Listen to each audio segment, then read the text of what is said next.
Qué bendición estar con ustedes, hermanos, en esta noche de este miércoles y poder compartir esta reflexión que hemos venido teniendo sobre lo que significa esta experiencia de crecimiento espiritual que nos ayuda a usted y a mí a entender este camino de fe cada día más desde la óptica y la dinámica de Jesús y leerlo desde estos antiguos cristianos, los primeros cristianos, como ellos, a mí me encanta eso, empezaron a predicar algo que nos genera a nosotros una experiencia de libertad.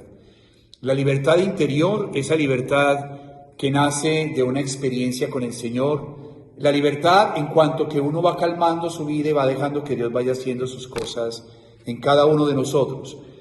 Quiero empezar hablando con ustedes del discurso de Pedro allá en la casa del centurión Cornelio, donde estaba en Cesarea.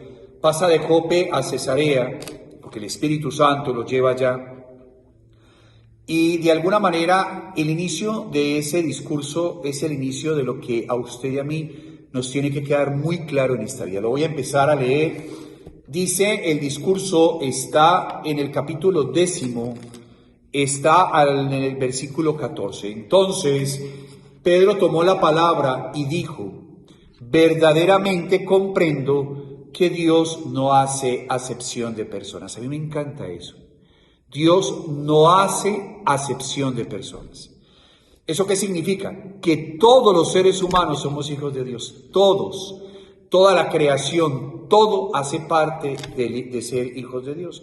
Es decir, cuando uno mira esto, uno sí se da cuenta en el camino de la existencia, queridos amigos, que la vida es lo más sagrado que el ser humano tenemos. Y si yo puedo darle un consejito en el camino de la vida, hermanos, sobre todo los que estamos creciendo espiritualmente, oiga, si yo soy un ser humano bendecido por Dios y sagrado por Dios, el otro también es un ser humano bendecido y sagrado por Dios.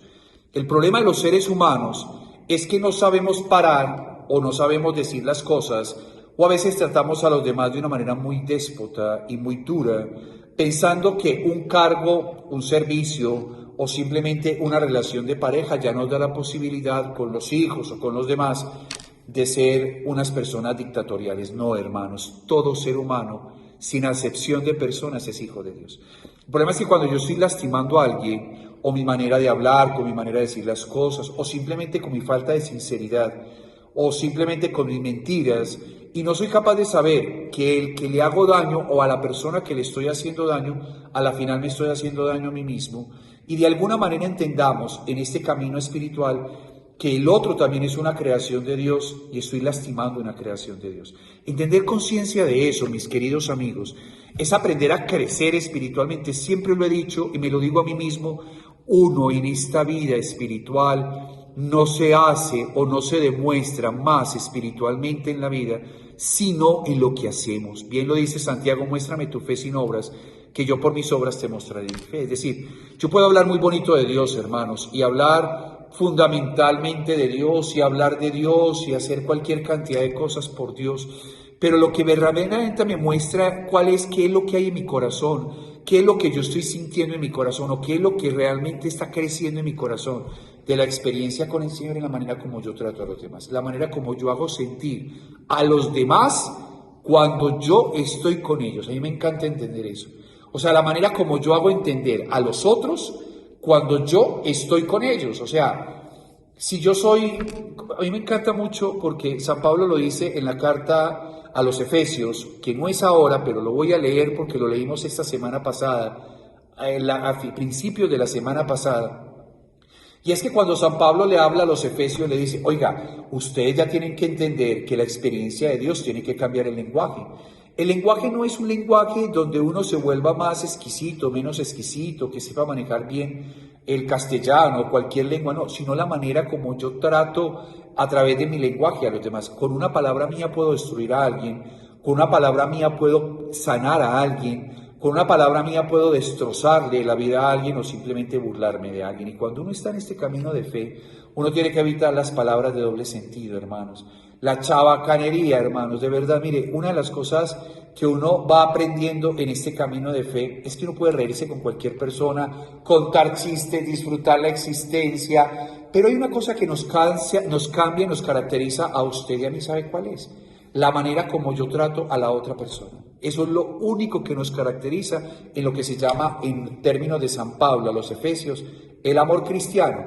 ¿Qué es lo que caracterizaba el amor cristiano? ¿Qué es lo que caracteriza el amor cristiano? Es la capacidad que yo tengo de ayudarle al otro, de amar al otro, de corregir al otro con amor. Mire, ahí está la clave. Y eso no depende ni de cultura, y eso no depende de lo que yo haya vivido en mi propia vida, y eso no depende de la manera como yo haya tenido que trabajar en mi vida, porque de alguna manera yo puedo ser una persona demasiado dura o demasiado exigente conmigo misma, demasiado perfeccionista, pero una de las cosas que más hace Dios a través de la transformación del ser humano es que lo hace un ser humano capaz de construir vida a los demás. A mí eso es fundamental. Como yo trato a los demás, eso me muestra a mí cómo estoy yo creciendo espiritualmente. Y además, no solamente cómo trato a los demás, sino cómo ayudo a los demás. Cómo trato mi vida. Mire, una de las cosas que más me gusta en esta pandemia, en esta que estamos viviendo, y es que yo puedo manejar mi vida sin contar con Dios y manejar mi pandemia sin contar con Dios o contando con Dios. Y si yo cuento con Dios, yo tengo que manejar mi pandemia desde el Evangelio. O sea, yo tengo que tratar a los demás, decirle, vamos a salir adelante, salgamos adelante, vamos para adelante. O sea, yo tengo que tener siempre una palabra de optimismo, porque esa es la palabra de optimismo que Dios me da. O sea, la buena noticia del Evangelio es una buena noticia, nunca es una mala noticia. Y cuando yo hablo de una buena noticia, yo tengo que decirle a la persona siempre un mensaje buena noticia frente a lo que está pasando. No para ilusionarlo falsamente, tal vez ese no es el punto, yo creo que ya pasamos eso, sino para darnos cuenta que el que lo ilusiona a uno y el que lo ama a uno y el que lo va a sacar a uno es Dios. Porque es normal, hermanos, mire, es tan normal en cualquier momento de la vida no sentirse mal. Eso no depende de que uno sea o no esté con Dios, sino que a veces uno tiene que entender, hermanos, que la palabra que uno le diga a alguien, uno tiene que decírsela con amor. Bien dijo el Papa Francisco, a mí me encanta repetirlo y se lo digo con todo el amor. Usted jamás conoce la batalla que está viviendo el otro, o sea, nunca lo vamos a saber. Uno ve la cara de la persona y uno no sabe lo que está viviendo de aquí para atrás, las historias que está viviendo, la realidad de las batallas, las guerras que está viviendo. No solamente personalmente, sino con su familia, sacándolo adelante. Oiga, sea más comprensivo y trate con amor a los demás, no sea tan duro. Porque a la final no le cargue más a la persona las mismas batallas que está llevando. Yo puedo tener a Dios en mi corazón, decir que tengo a Dios en mi corazón, pero la única manera en que yo realmente vea a Dios en mi corazón es que yo le ayude al otro a ser feliz. Eso es claro, fundamentalmente claro. Y ahí es donde empezamos a crecer. Y ahí es donde empezamos a darnos cuenta que lo que dice San Pablo allá es cierto. O sea, ante los que estaban allá reunidos, ¿se acuerdan que termina el capítulo diciéndole que estaban todos esperando a ver qué iba a decir Pedro? Y todos eran sentados a los pies de Pedro, Pedro los llevaron allá y Pedro hace una reflexión muy bonita que es el inicio de su discurso. Y por eso me encanta, porque el inicio del discurso es, oiga, ninguno de ustedes, sea cual sea el lugar donde están, Dios no hace acepción de personas. Significa que Dios no es propiedad privada de una sola persona, de una sola institución, de una sola iglesia. Dios es propiedad privada de un corazón que quiera recibirlo con amor. Y es ahí donde Pedro le dice a los demás lo que sigue enseguida, que me encanta. Escúcheme que esto es para que entendamos cómo estamos creciendo espiritualmente y cómo de alguna manera usted y yo estamos llamados por la misericordia de Dios a entender el crecimiento en mi vida, no porque rece más, no porque haga más la coronilla de la misericordia, no, todo eso es importante en cuanto que haga de mí una mejor persona. Si yo tengo cualquier cantidad de imágenes y le rezo a la Virgen como yo le rezo a la Virgen y rezo el rosario, oiga, hay que hacerlo, pero el Papa lo dijo esta semana, oiga, yo tengo que rezar el rosario, pero tiene que sentirse en mí el cambio. Yo no puedo seguir viviendo la vida igual, yo no puedo pensar que tengo que ser igual, o sea, a mí me tiene que transformar. Y la transformación tiene que ver con el conocimiento en sí mismo, también con la capacidad de soñar, la capacidad de creer y la capacidad de saber que en cualquier momento de la vida Dios lo que nos está llamando es a crecer. Mire lo que dice enseguida, dice, sino que en cualquier nación el que le teme y practica la justicia le es grato. A mí me encanta esta parte. ¿Quién es el que le teme al Señor, hermanos? No es que uno tenga que tener esa piedad pensando que uno tiene que hacer las cosas pensando en tener ese temor de Dios. El temor de Dios como una virtud es la capacidad que tengo yo. Oiga, yo tengo que aprender a respetarlo a Él, aunque sea mi amigo. A mí me encanta eso. O sea, yo puedo decirle que era mi parcero, mi amigo, puedo hablar con él, pero sigue siendo Dios y yo sigo siendo su hijo. Eso no cambia, hermanos. Yo puedo decirle a Dios, es que Señor, yo puedo hablarlo como que él es mi amigo, Él es mi papá, pero no se le olvide que Él sigue siendo papá y usted y yo seguimos siendo hijos. Eso que cambia, la diferencia no es más sino la manera como yo trato a los demás. Eso es fundamental. Pero con el trato con Dios yo puedo decirle a Él que lo amo, que estoy enamorado de Él, que Él es mi amigo, que Él es mi esposo, que Él es todo para mí, pero sigue siendo Dios. Y no puede entender uno que uno piense que no es Dios por la relación que le tengo, que Él permita que tenga con Él. El problema de estar con Dios, hermanos, es que por encima de lo que signifique mi relación y la manera como yo lo relaciono con Él, la Santa Madre Teresa de Jesús tiene un dato que es mejor que nunca se nos olvide. Yo lo puedo amar y lo tengo que amar y lo tengo que amar y le tengo que decir al Señor que me llene de su sentido, pero en el fondo del corazón tengo que hacer su voluntad. Esa es la parte más difícil del asunto. Porque la voluntad de Dios no es lo que uno quiera, sino lo que Él quiere hacer en nosotros, en donde Él quiera, como Él quiera, a la manera que Él quiera y siempre será a la manera de Él. Claro que Él no violenta al ser humano, o sea, a mí me encanta porque cuando uno hace la voluntad de Dios, no es una voluntad impositiva que yo tengo que hacerla a las malas, no, es una voluntad que va transformando mi ser con amor. A mí me encanta entender eso, pero no es una voluntad impositiva que Él me dice, dígame sí y yo te impongo, no, porque sería un papá dictatorial, como antiguamente nos vendían a Dios dictatorial. No es un papá que sigue siendo Dios, que va transformando mi vida, que tiene que vivir un tiempo de crisis, que nadie quiere vivir el tiempo de crisis, que nadie quiere desestabilizarlo a uno, que no le gustaría tener su vida organizada, que nadie le gustaría que lo moviera interiormente, que las cosas se voltearan patas arriba, porque en este mundo perfecto uno le gustaría que Dios siempre sea perfecto. Pero de alguna manera, hermanos, hacer la voluntad de Dios, y esto no se lo va a decir ningún predicador de la abundancia, ningún predicador de las cosas bellas y ningún predicador de la esperanza, y es que hay una etapa de la vida donde Él lo pone frente a frente y le dice, yo te amo, pero tenemos que empezar a trabajar en ti. Lo llama crisis. ¿Qué es la crisis? La crisis es lo que yo hago, lo que Dios se vale en mí para mandarme a un nivel diferente. Y uno no sale de la crisis porque uno quiera, Él es el que lo saca a uno de la crisis. Y es ahí donde uno se da cuenta que la crisis es necesaria en un ser humano para aprender a crecer espiritualmente y para aprender a crecer y a valorar lo fundamental en la vida, hermanos. La felicidad no depende de que yo siga recordando las cosas del pasado, buenas o malas, sino hoy. Lo decíamos en la charla del sábado hace 8 días atrás, que una de las cosas más dolorosas que le puede pasar a uno en la vida es que uno siga contando las bendiciones que Dios le hizo en la vida y se le olvida las cosas que Él hace en la vida. Cuando yo me pongo en la tarea de seguir contando lo de atrás, de alguna manera yo estoy recordando y animando a las personas, pero lo que hace hoy también tiene que sumar en el momento de la predicación. Y es ahí donde uno tiene que darse cuenta que para que Dios haga algo hoy, lo primero que tiene que entender es que lo que está haciendo es una crisis, es decir, lo está desestabilizando a uno, lo está volteando a uno no le gusta, lo incomoda, lo desacomoda a uno, pero es necesaria para que uno se ponga a entender que a veces uno tiene lugares donde se llaman zonas de confort, donde a uno le gusta estar feliz, porque está con los que le gusta, pero de la noche a la mañana le cambia la vida a uno, y es ahí donde uno se pone a darse cuenta que lo importante, y ahí es donde empieza uno a crecer, lo importante es que Él empieza a ser el centro de la vida. Claro, somos humanos y con seres personas nos entendemos o no, pero cuando pase la crisis o cuando la crisis está pasando, uno empieza a valorar verdaderamente a las personas, empieza a darse cuenta que vuelve y se acomoda en donde Él quiera, y vuelve y le estabiliza, y vuelve y le pone una zona de confort, porque eso es lo que hace Dios a nosotros. Pero cuando le pone la zona de confort, ya uno empieza a valorar las cosas sencillas que antes, después de la crisis, no tenía. Mire, hace unos días confesaba una señora mayor por teléfono, aquí en Monticello, y ella me decía, padre, ¿sabe qué es lo que más valoro en este momento y lo que más falta me hace?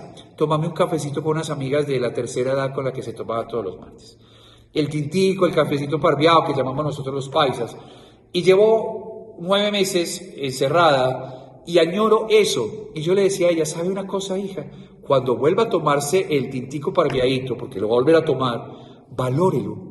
Valore cada instante de la vida, porque lo que a usted y a mí sintamos nostalgia Es por lo que el Señor nos va a permitir más adelante, cuando nos dé la posibilidad de volver a tener la vida, o de estabilizar la vida, o de tener esa zona de confort puesta con Dios. Él está diciendo, aquí tiene el plan, mi plan de ruta, el proyecto de ruta para ti. Y uno lee el proyecto de ruta y dice, a partir de este momento, aprende a disfrutar cada instante, cada persona, cada lugar, cada viaje, cada cosa que hagas, disfrútalo intensamente.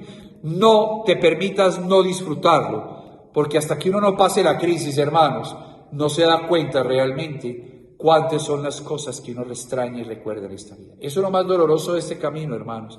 A veces uno lo tiene que mover y a uno lo tienen que desestabilizar para que uno despierte su conciencia y se dé cuenta que muchas cosas podríamos haberla disfrutado. El fin de semana pasado fue la noche de Halloween, esa cosita que se hace, que el diablo, que no sé qué, que no sé dónde.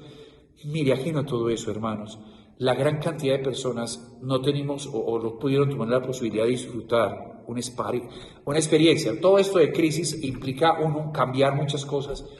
Entonces mucha gente está diciendo, claro, es que el diablo, déjeme el diablo quieto, que el problema no es ese, el problema es otro. Y es que cuando tengas la oportunidad de compartir con tu familia, disfrazado o no disfrazado, como te quieras, disfrútalo con intensidad.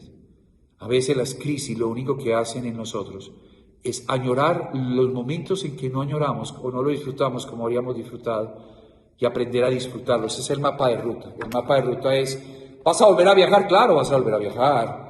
¿Vas a volver a salir? ¿Vas a volver a caminar? ¿Vas a volver a hacer otras cosas en esta nueva normalidad? Claro que lo vas a volver a hacer, pero cuando lo hagas, disfrútalo al máximo, porque muchas de las cosas que añoramos fueron las cosas que no disfrutamos.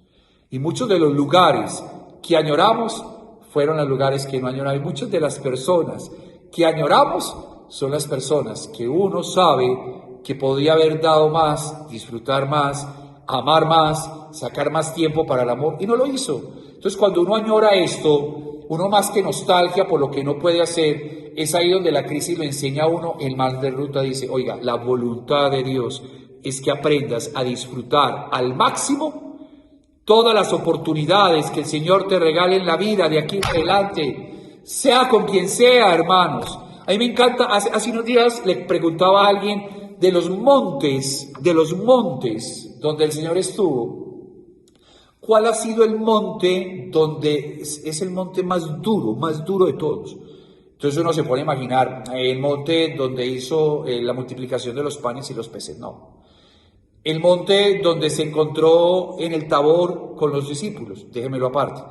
El monte donde estaba llorando sangre, el monte donde crucificaron. ¿Sabe? Y le voy a decir un dato, el monte más duro donde uno puede estar metido es el monte Tabor. Hijo, Padre, pero allá hubo la transfiguración, qué rico está acá, decía Pedro. No hago un análisis exegético diferente a lo que dice la palabra, no.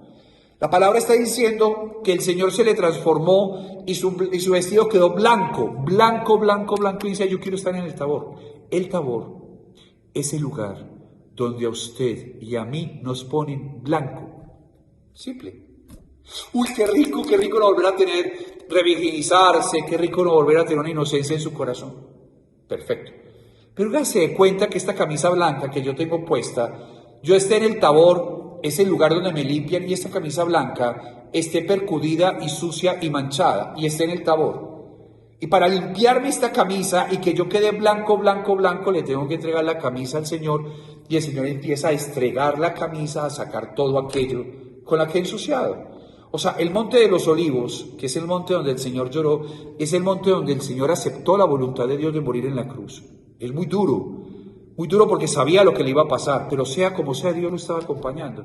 El monte de la crucifixión sabía que era el lugar donde él iba a morir, era el Calvario, era el Gólgota, era el lugar de la muerte del amado. Pero el lugar donde más le duele a uno, de todos los montes donde uno puede estar, es el lugar donde uno se encuentra con Dios y lo limpia. Por eso a mí me encanta entender eso, y se lo digo como un consejo. Cuando uno va a un retiro espiritual, amén, aleluya, gloria, vamos al retiro espiritual. Y el retiro espiritual tiene como escenario hacer un retiro para cambiar, escoger la camiseta y limpiarla. Eso nos duele muchísimo, porque es reconocer qué es lo que yo hice en mi vida para limpiarme la camiseta. Por eso uno se puede quedar el resto de la vida en el Tabor o escuchar lo que dice el Señor allá. Hay que bajar a Jerusalén. Y uno dice, pero ya estoy limpiecito, gracias a Dios. ¿Saben por qué? Porque el lugar donde uno lo limpian es el lugar donde uno no quiere que lo limpien. Porque es el lugar donde va a doler. Va a doler la nostalgia de las cosas que perdió, que son los lugares que se van a volver a presentar. Si Dios le da la oportunidad con ayuda de Dios, que sí. Para darnos cuenta que en esos lugares podríamos haber disfrutado mejor la vida. Y cuando se vuelvan a presentar la oportunidad, disfrútala. Acuérdate del manual de paz, el manual. Lo segundo, voy a tener que limpiarte. Acuérdate del papá que recibe al hijo pródigo y lo abraza y le dice, póngale la mejor vestido. Y uno dice, qué rico, a mí también que me vistan. Quítale los harapos que tenía. Uno no le va a poner un vestido bonito sobre los harapos. Póngase a pensar que esos harapos hayan estado pegados en la carne. Quítele el vestido viejo. Quítele ese vestido sucio. ¿Qué eso qué significa? Quíteselo, límpielo, báñelo. Y eso en dinámica evangélico significa le van a pegar una limpiada impresionante. Y cuando uno lo están limpiando, hijo, uno no le gusta que lo limpian de su orgullo, de su vanidad, de lo que lo ensució, de donde lo llevó a ensuciarse, y eso no es fácil. Uno sentirse desnudo ante Dios para que le limpien la ropita y le pongan la otra ropita, uno sentirse desnudo ante Dios, eso no es tan sencillo como usted lo piensa. Por eso las crisis es cuando uno se desnuda ante Dios y le dice, sí Señor, yo sé que la tenía que vivir. Vuelve a manual de ruta. Mi voluntad, aprende a disfrutar las cosas con intensidad. Mi voluntad, no pienses tanto en ti, también piensa en los demás. Mi voluntad, aprende a ser más generosos con los demás. Y la última, mi voluntad, tenemos que aprender a manejar nuestra vida con los valores del Evangelio. Sin el Evangelio no se puede. Yo puedo manejar una institución eclesial, Iglesia Católica, y yo puedo ser el mayor administrador de empresas que haya, pero yo no puedo manejar la administración de mi comunidad o de mi iglesia simplemente con valores administrativos, sino también con valores evangélicos. Es ahí donde yo me doy cuenta que yo tengo que manejar mi vida desde el Evangelio, punto, no hay nada que hacer. Mi Evangelio no es un plus, hace parte de mi esencia. Yo tengo que tomar las iniciativas del Evangelio y aprender a confiar en Dios. Eso es muy difícil, hermanos. Yo me acuerdo mucho porque en mi vida las cosas más complejas, las que yo he pedido de Dios tanto, me ha tocado esperar. En la otra parte de la mapa de Ruth. Esperar significa que te vas a dar muy duro con la realidad todos los días, que vas a generar ansiedades todos los días, que por más que vos grites, llores, patalees, renegues, el tiempo de Dios va a llegar en el día de Él o en el día que yo quiera. Yo puedo decirle hoy en este miércoles, Señor, yo necesito este milagro, mira que lo necesito, mira que es vital, llorarle. ¿Sabe qué significa eso?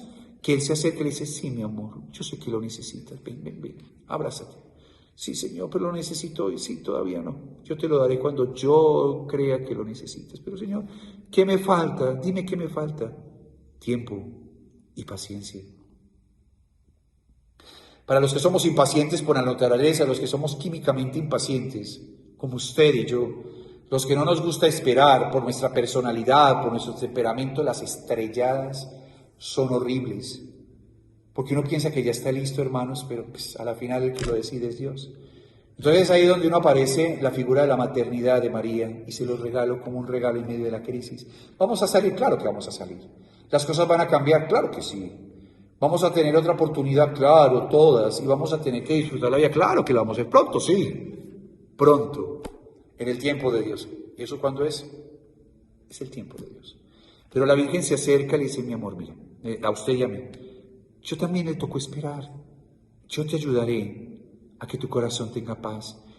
Mientras pasa la crisis, mientras aprendes a valorar lo que tienes, a valorar el tiempo, que es lo más hermoso que tienes, a tratar a los demás con amor, a tratar a los demás con la delicadeza y aprender que en esta crisis tiene un tinte particular para usted y para mí, que créalo de corazón que cuando uno recibe la bendición de Dios, el Señor le da el cartón y le dice, pídale a la Virgen que le ayude a que no tengas que volver a pasar por una crisis. Uno no tiene que pasar por crisis para poder crecer espiritualmente, no. Uno tiene que pasar por estos estadios, no. Uno tiene que pasar por acá, no. Las noches oscuras somos para los tercos, ¿sabes? Las noches oscuras está diseñado para las personas que no valoramos la vida. Las personas que nos preocupamos tanto, los seres humanos que pensamos que si no tenemos algo no vamos a ser felices. Por eso una de las grandes enseñanzas que viene en la última partecita de este manual de ruta es una oración que yo quiero que hagamos usted y yo hoy y decirle al Señor: Señor, pase lo que pase, suceda lo que suceda en mi vida, no permitas que nada ni nadie me aleje de ti. Y ahí uno va aprendiendo la lección. Cuenta la historia de un predicador que yo lo escuché hace unos días, un predicador que estaba predicando en su iglesia y hablaba de la abundancia, que el Señor no lo abandonaba, que no sé qué, que no sé dónde. Y era un predicador que tenía que volverse a su casa en el bus, en el mismo bus que estaban las personas a las cuales le estaba predicando. Y a veces le tocaba irse a pie porque no tenía con qué irse. Y un día cualquiera con su esposa, que iba también muy elegante, con zapato alto, a predicar, a decirle a la gente: yo creo en un Dios informado, que sabe mis necesidades. Y un día cualquiera estaba en su oración en su casa, cuando le tocó devolverse cualquier cantidad de camino, caminando desde su iglesia a su casa, sin con qué comer, a veces pidiéndole al Señor: dame algo, Señor, dame algo.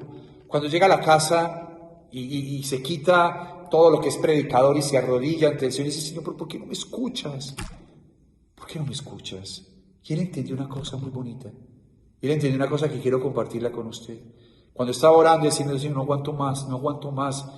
Y el Señor le hacía sentir: pero ¿qué te pasa, pequeño? ¿Qué te pasa? Señor, es que me toca ir a pie hasta la iglesia y volver a pie. Yo estoy hablando de ti a la gente, diciéndole que eres un Dios informado, que sabe todas las necesidades de los seres humanos, y me toca esconderme y venirme a mí para que la gente no se dé cuenta que estoy aguantando hambre. Y el Señor dice: me tienes a mí, pero no tengo la plata ni los recursos. Y él entonces se queda mirándole al Señor y le dice: ¿y entonces qué vamos a hacer? Y este hombre lo mira a los ojos y entendió la lección. Y esta lección se la quiero compartir con usted, porque es la lección donde a uno le entregan un diploma, el diploma de que ya salió de la crisis. La crisis no sale porque te detienen el trabajo en Cartagena, o porque ya te van a llamar pasado mañana a decirte: fuiste contratado a Bogotá o a Cali o a Medellín con tu familia, te vamos a pagar esto. No, la crisis no sale por una buena noticia. Te lo voy a dar un dato de parte del corazón de... Esta noticia me pagarían millones por dárselos, pero como me caen bien se los voy a dar gratis. Esa noticia de hoy te llaman y te dicen: ya hemos analizado las cosas, la enfermedad que tiene no es terminal.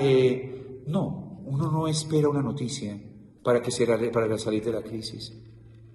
Para salir de la crisis uno tiene que hacer un acto de fe y le diga al Señor lo siguiente, como le dijo este personaje: Señor, así me toque irme todos los días a pie a la iglesia, así me toque devolverme todos los días a pie en la iglesia, a mi casa, así mi esposa tenga que utilizar zapatos altos para ir a la iglesia y venirse y ponerse agua, así nos toque dormir arrinconados en cualquier espacio. Pase lo que pase, no permitas, Señor, que me vuelva a alejar de ti, no volver a renegar de ti.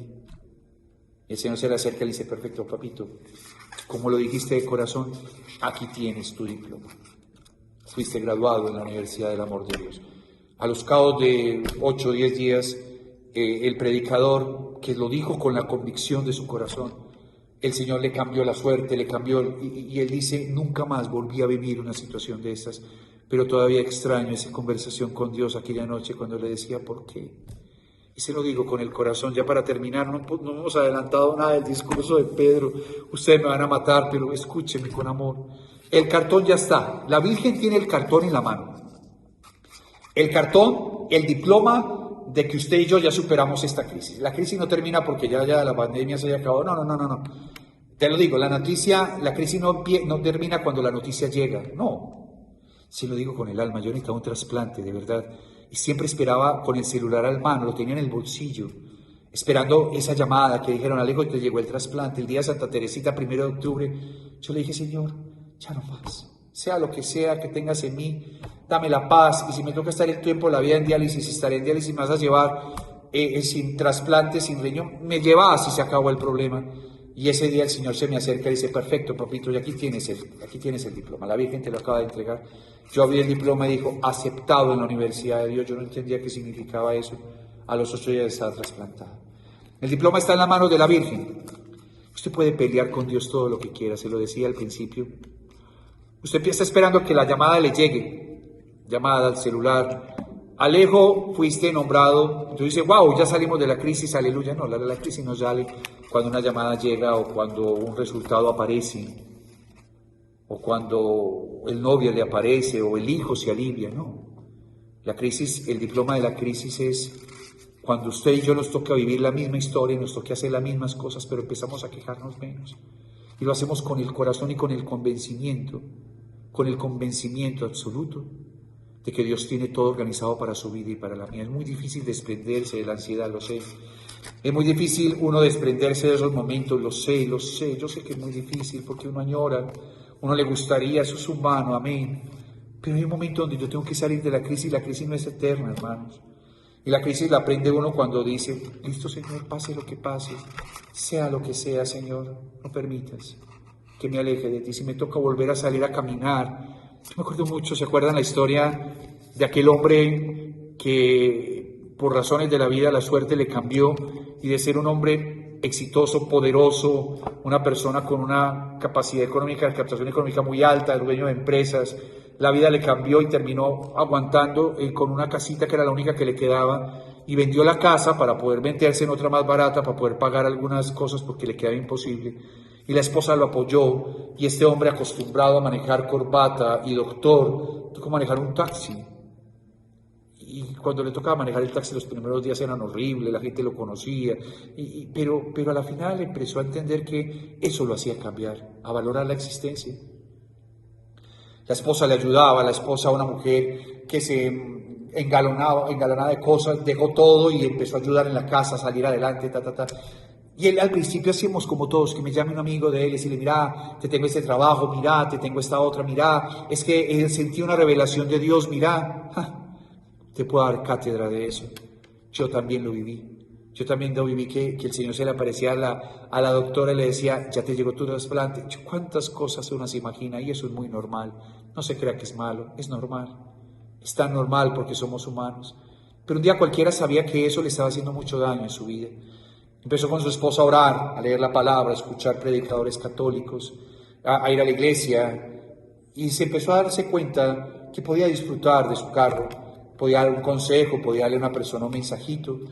Y un día cualquiera, él se puso ante Dios y le dijo, bueno, Señor, sea lo que sea que tengas en mí, trabajaré en este trabajo que es delicioso, es un trabajo muy bonito, o lo que tú tengas designado para mí, Señor, pero lo que te pido, Señor, es que no permitas que nada ni nadie me aleje de ti. En ese momento la Virgen le entregó el cartón y le dijo, perfecto, papá, aquí tienes el cartón. ¿Qué pasó con el cartón? El cartón leyó y dijo, bienvenido a la Universidad de Dios. Padre, ¿qué es la Universidad de Dios? Dentro de 8 días le cuento con la carta de Cornelio. Padre, ¿pero por qué dentro de 8 días? Porque eso me encanta, el suspenso y ponerlos en suspenso. La Universidad de Dios, y él dice, bienvenido a la Universidad de Dios.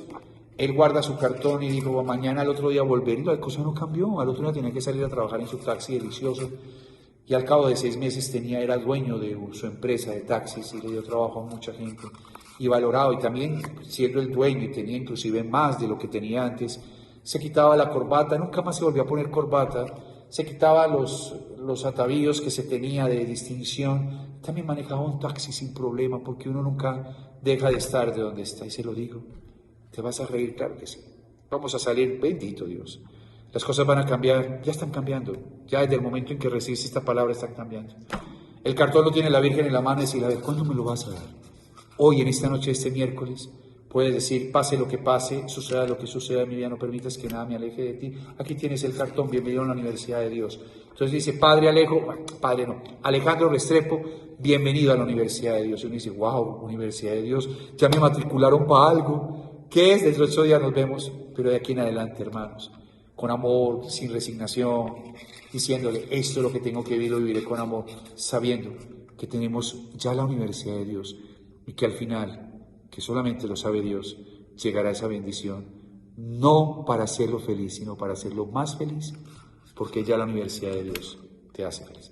Entonces ya nos vemos con Biblia en mano. No, me faltó una cosa. Qué pena con ustedes. El próximo sábado, este sábado que viene, el 7, a las 9 de la mañana, tenemos un trabajo de sanación interior impresionante. Me encanta que vengas, me encanta que no te vale 20,000 pesos, no es nada, simplemente para darle un valor, porque lo que yo pago valor Y entonces lo que yo pago, valoro por lo que yo pago. Y entonces ese día es una mañana deliciosa. Te lo aseguro que cuando salgamos de eso vamos a sentir verdaderamente que no hicimos una inversión económica, hicimos una inversión espiritual. Y esa es la única inversión que vale la pena para seguir adelante. Te invito, ahorita va a salir el banner, ahí está, banner, y ahí va a salir todas las indicaciones donde te puedes inscribir sin ningún problema y puedes empezar a vivir una experiencia hermosa. El cartón lo tiene la Virgen. ¿Cuándo vamos a empezar a entrar a la Universidad de Dios?